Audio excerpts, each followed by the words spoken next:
Good morning, everyone, and welcome. I'm Connie Douglas from Great Stamping with Connie. I'm an independent Stampin' Up! Demonstrator in Canada. It is Wednesday morning, and this is coffee with a splash of inspiration. So I hope you're joining me this morning with a cup of whatever your cuppa is, and I hope to inspire you with a little bit of crafting. I've taken on a bit of a little bit of a challenge this morning. We'll see how it goes. Not that it's difficult, just perhaps not necessarily geared entirely to 30-minute crafting. Anyway, it's all good. We'll make it work because we always do, right? So, what do I have? Today I have my Vancouver mug. It's from many, many, many years ago when I was on a business trip. My very no, not my first trip to Vancouver. First trip on my own without my parents. And so I had to get a souvenir. So I got a mug, and it's lasted this long. That's kind of incredible. You know, so many times you bonk it and break a handle, and it doesn't have any chips in the top. So it was good quality when I got it, I guess. Anyway, so little coffee. Alrighty. If you are joining me this morning, do say good morning, say hello, let me know where you're joining me from, and if this is your first time, please welcome. Please tell me where you are from and how you found me, because I'm always so excited when someone new finds us and is able to join. And there we go. Let's just get this up here so I can I can see what's going on. So I hope all my Canadian friends had an awesome Thanksgiving weekend. We just had a long weekend in Canada, our Thanksgiving weekend. I know in the US, yours is a few weeks away still. I guess about a month away still. But anyway, we are cruising through October. I was looking at calendar and things coming up. It's like, okay, so next week's the third week of October already. Oh my goodness. I mean, I suppose you could say technically because we had one day on Saturday. We're into the third week, but second full week right now, and heading towards the middle. I don't know where the time goes. Anyway, I am busy working on stuff for the Girls Getaway weekend. Excuse me. That's coming up in November, and I am so excited.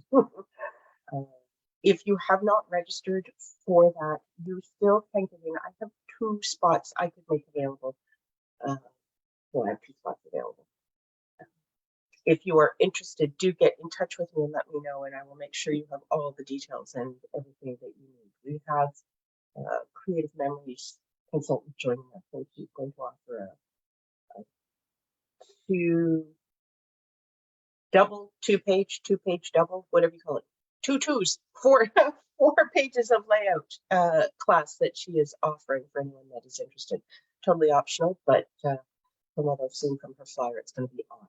So, something you can do. I will have making cakes and lots of other goodies, so it's going to be such a fun weekend. I'm so excited. Anyway, if a weekend thing is not your cup of tea, I do have Stamp-A-Stack coming up in November the 5th, and that is and that's just big time stamping. You don't bring your own stuff because you will have no time to work on it. You work on my stuff. I will be creating 4 different cards, and you will make 4 of each of them. So you will leave with 16 cards. They will be all Christmas cards. This is a Christmas Stamp-A-Stack, so you will leave with 16 beautiful Christmas cards. And that is being held in Unionville, Bethesda Lutheran Church, where we used to do them pre-pandemic. And this is the first Stamp-A-Stack I have run in 3 years.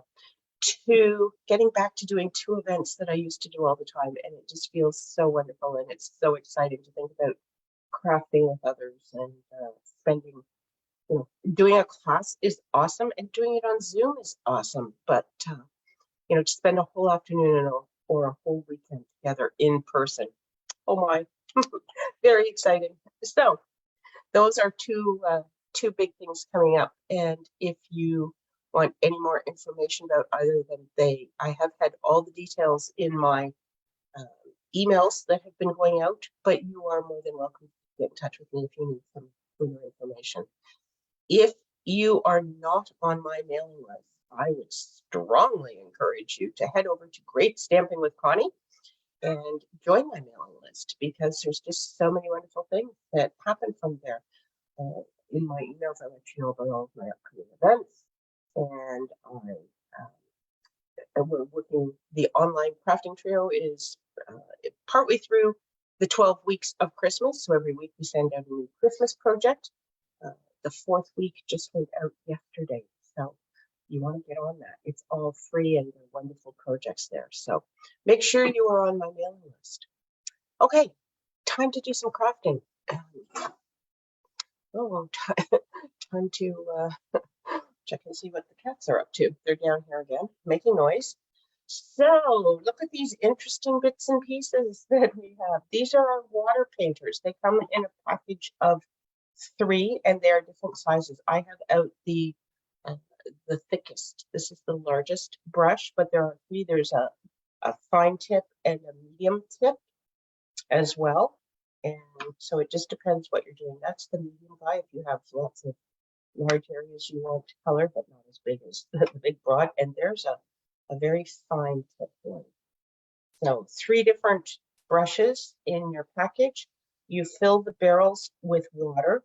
Interesting fact, the screw part of the barrel is, I'm going to say backwards. It's backwards to what we know in North America. I don't know whether it's different in Australia or anywhere else. Oh my goodness. But we have the righty-tighty, lefty-loosey. No. So rather than righty-tighty and lefty-loosey, it's this way is loosening it. And I don't want to take it off because it's quite full of water. A little bit of water on my fingers already from that. So, but just know that it is backwards to what you would expect. Okay. So we are going to do a wash. This is shimmery white cardstock. You can use watercolor paper. You can use just regular basic white paper. The basic white paper really absorbs the water, and so it's not the best, but the shimmery white works quite well. And of course, the watercolor paper works well. So I'm just going to bring in I've got a piece of heavy cardboard here. It's the back of one of our packages of specialty paper. And for this one, I am going to use some green inks. Oh, I lost a green ink. Oh, one moment. Don't scooped it up when I was cleaning up. So I have soft seafoam, soft succulent, and evening evergreen. And those are the 3 colors that I'm going to use. So this is super simple. And there's different ways to do it, but you're getting my way. So you just stamp. You see, I know it's. Hopefully you can see that I have some ink on that block. It's soft seafoam, so it doesn't show up a whole lot because it's very light. You will see on the next one, I'm sure. So I've just stamped that on my block, and then I'm going to take my water painter, and this barrel is squishy. So I am just going to squeeze. I don't know where to put this that you can see me squeezing, but oops. And there's some water droplets that have gone down onto the block. So I'm going to spread that in, get my ink, and then I'm just going to wash across my paper. And the more water you put on your block, obviously the lighter your ink will be. So it's all, whatever you wish, no right or wrong. I forgot to mention, but you do want to have some paper towel handy as you're doing this. And to clean your brush, you simply squeeze the barrel again, let some water wash through here, and all the green comes out. And I'm going to take my paper towel and I'm going to wipe off this block because I'm going to use it for my next color. You also want to make sure you have wiped all the moisture off of there. I think you had just some plain water at the edges. You do want to wipe that off because you don't want water to get into your ink pad as you stamp your next color. So this is soft succulent. You can see that on the block a little bit easier than the soft seafoam. And this was very wet, and this has pretty much covered all of my paper. Which isn't necessarily a good or bad thing. It's kind of just a thing. But I do like it with just a little bit more white streak in it, just so you can sort of see that what I've done here. Anyway, I have the soft succulent now, and I am just going to kind of start down here because I'm never sure how dark it's going to be at first. So because I'm going lighter to darker, I can kind of get a gauge. And I am going over into the, I've covered that one again. Okay, so this card is going to be full of color.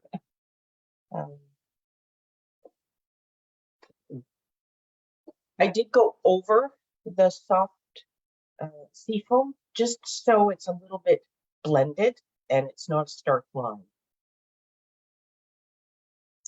Move that out of there. There we go.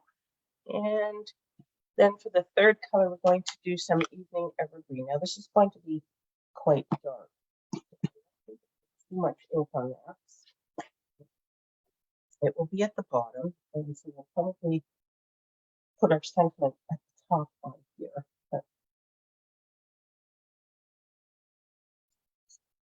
So this one you can definitely see on my block.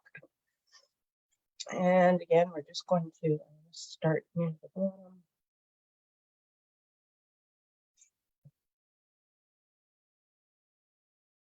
And again, I'm just going to go up into the next section a little bit so that it all kind of blends together. Clean up my brush, wipe this off. Now, your paper does tend to curl a little bit. Generally, it will flatten as it dries, so no worries there. If it doesn't, you just need to watch that you have good adhesive on it. Just a little bit of white hanging out at the bottom here that I'm not really thrilled about. So I'm going to do a tiny little, maybe a tiny little dab of color.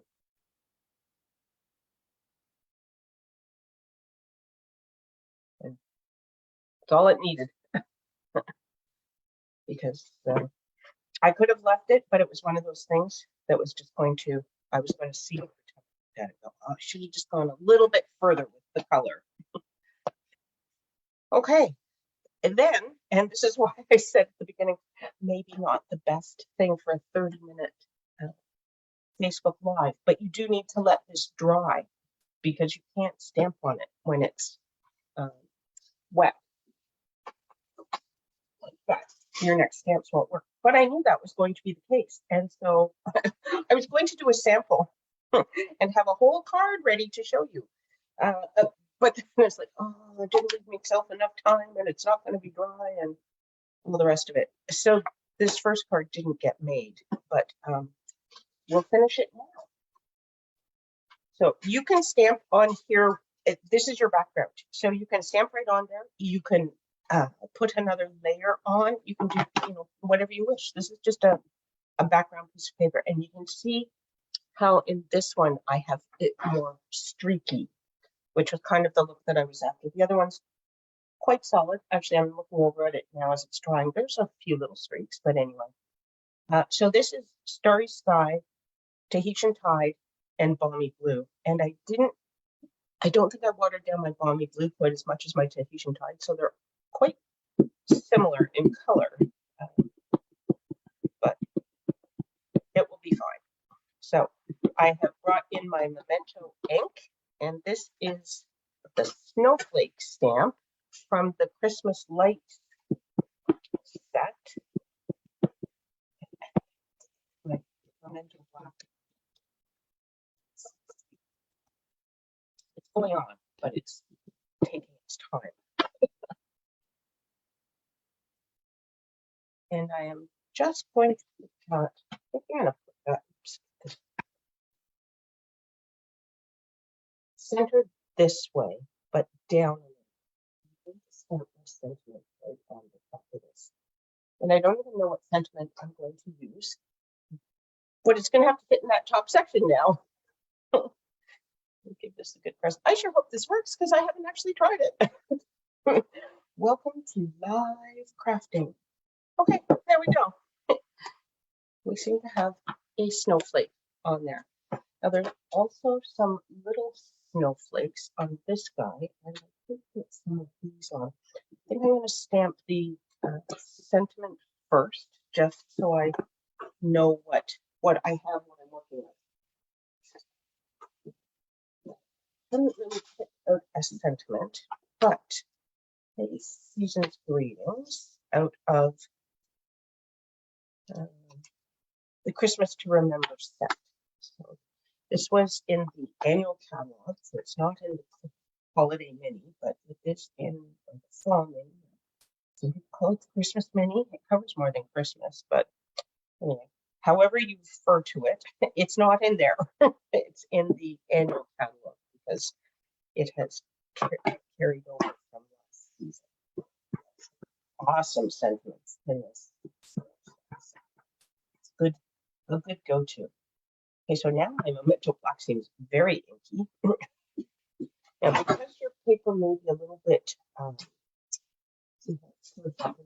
you just be don't want it to touch paper early, hopefully. Anyway, we'll see what we get here. If it doesn't work well, that's when you stamp your greeting on another piece of paper and adhere it. But it worked just fine. And I think that we can add a few of these guys just for some extra.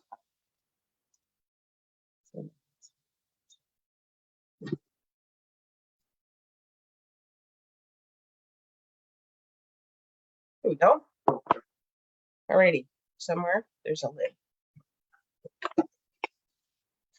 Okay, and then I have other bits and pieces.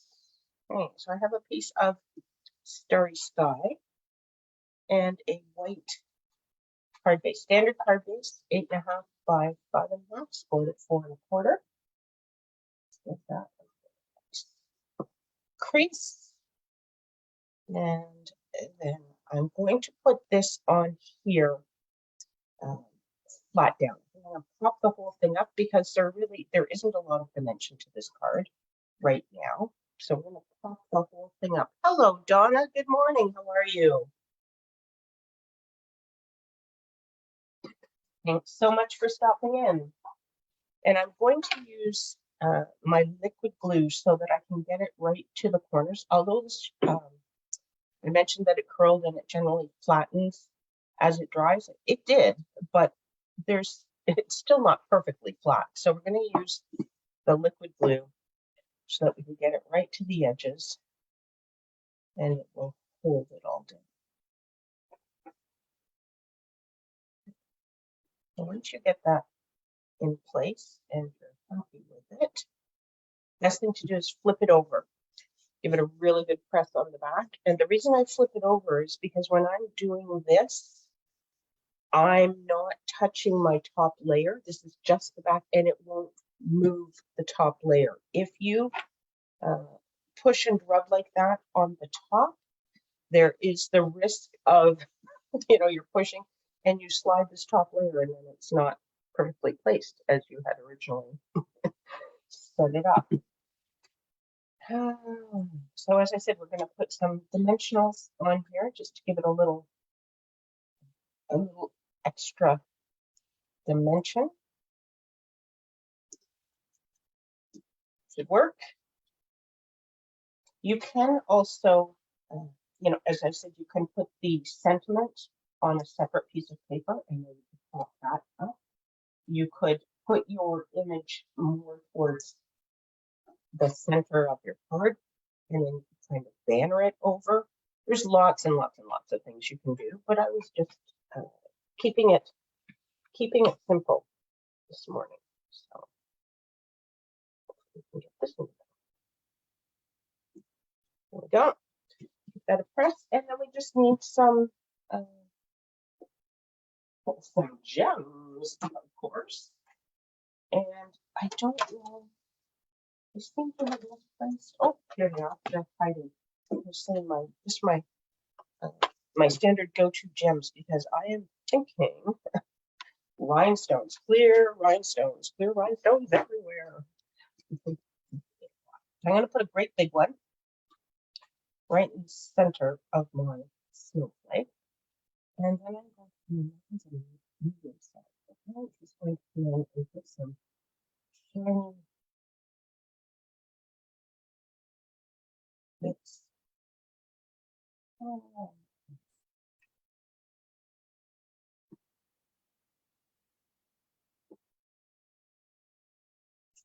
I should do one more, which is an even number, but I've got one kind of in between all of the things. Anyway, I think it's fine.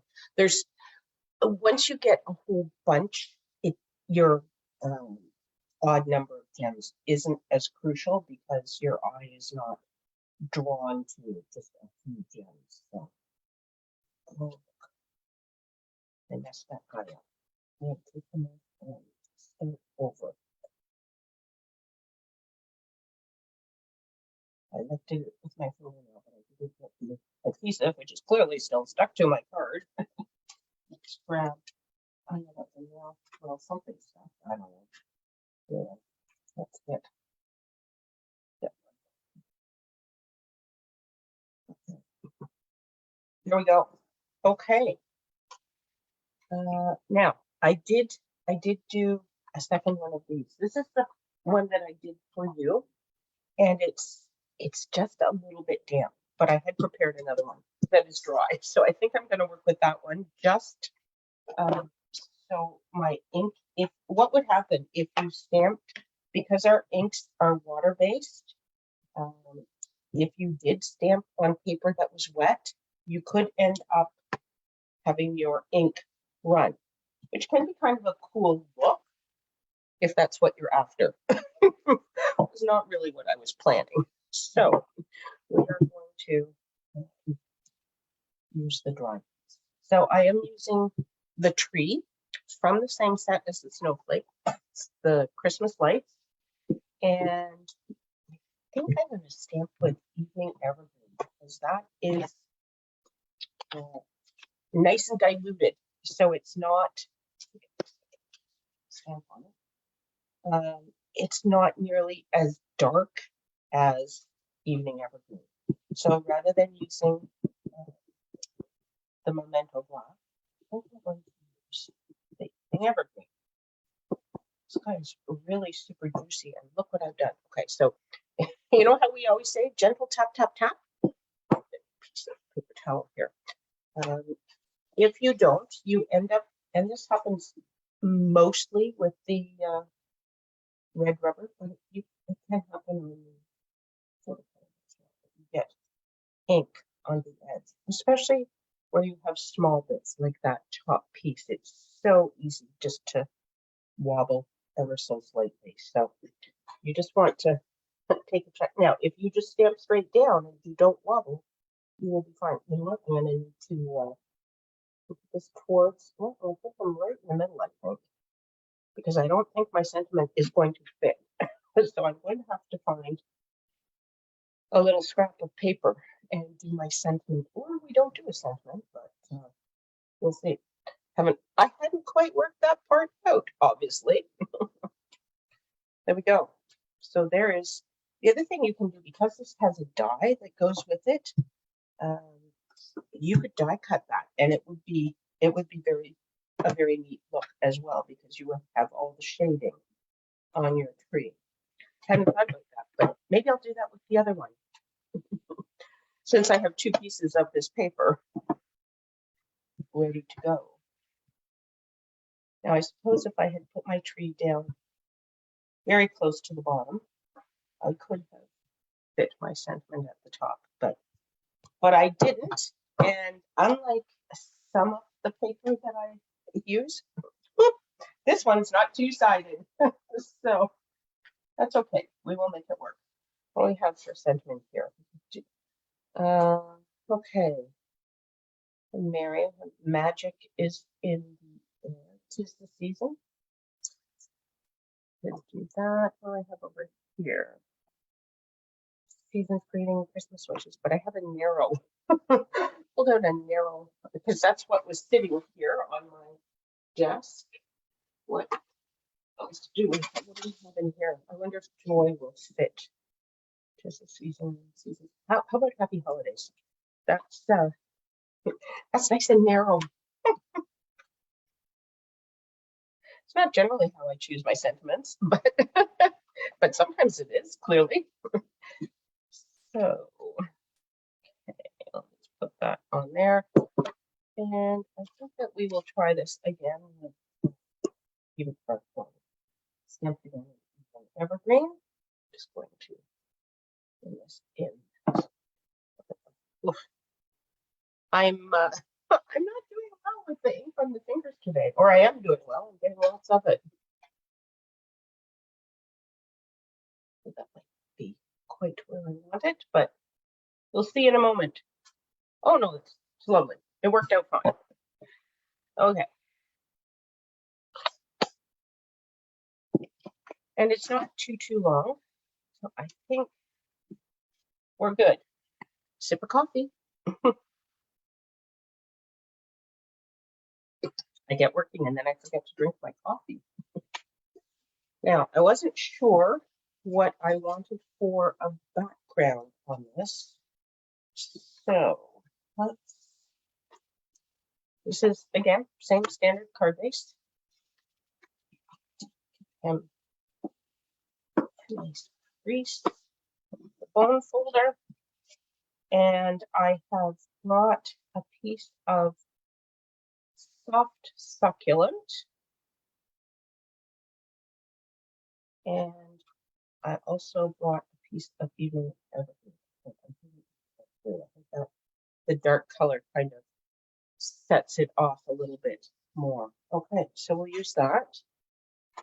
And again, I am going to use my liquid glue because there is just a little bit of a warp to the paper.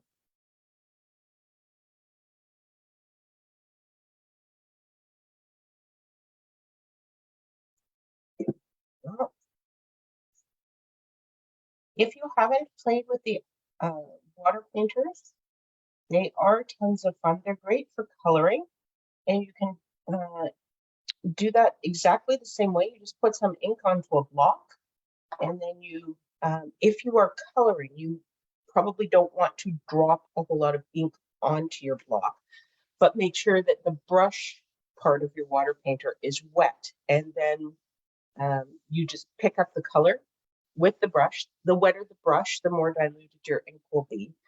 But if you're not doing a wash, you probably, as I say, you don't want it as watery as I had. You want a little more intense for coloring. And then you just color with it like a marker or, you know, any sort of a brush. And it's a fabulous, fun way to color. And you can, you know, you have every color of ink pad. So you have lots of choices for color. And it's really easy. And then, you know, you only need the one set of aqua painters because you just run water through it and it cleans it. It's not like, you know, like our blending brushes where you can certainly have just one set. I made the choice to do one for each of my color families, but obviously then you need more. Yeah, the water painters, one package will be enough.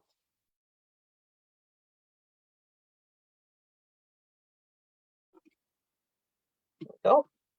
And then I think I am just going to snip this on an angle because that's kind of my go-to shape because it's easy. There we go.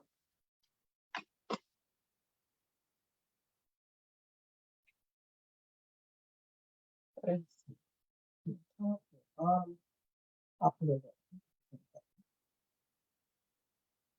Maybe about there.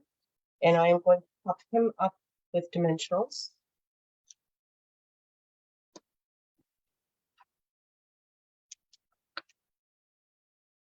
Oh.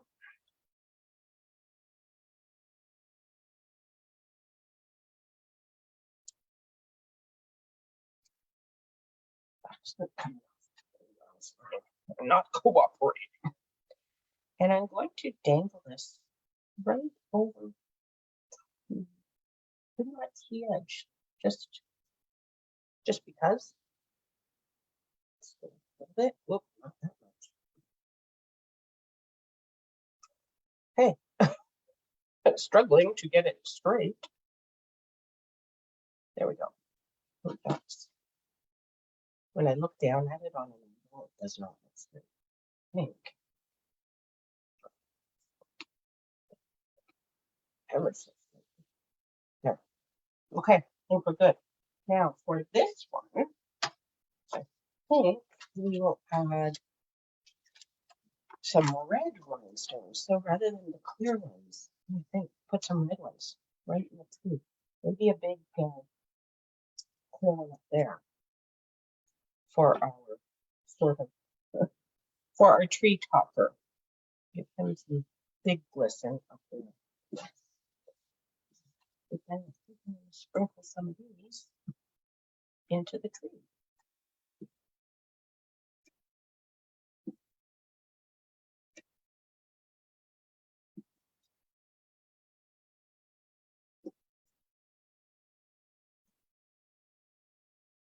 There. Look at that. Whoops, sorry. There you go. Look at that. Okay. So that is a fun technique. It's just creating a wash with your ink. And look at those cards. Aren't they? They turned out kind of exactly how I had hoped they would. So yeah, just something a little bit different, something fun. And look, oh, we're only what, 3 or 4 minutes late. That's not too bad, given that we had to let things dry and all that, kind of, sort of.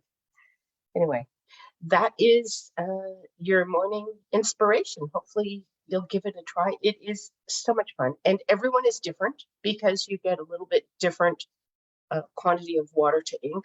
Your water to ink ratio, as it changes, you get more intense color or less intense. You can use different colors, starting with different colors, and just make some really unique and fun backgrounds. So, oh, Donna, let me. Not sure if you just typed that or not, but it just popped up.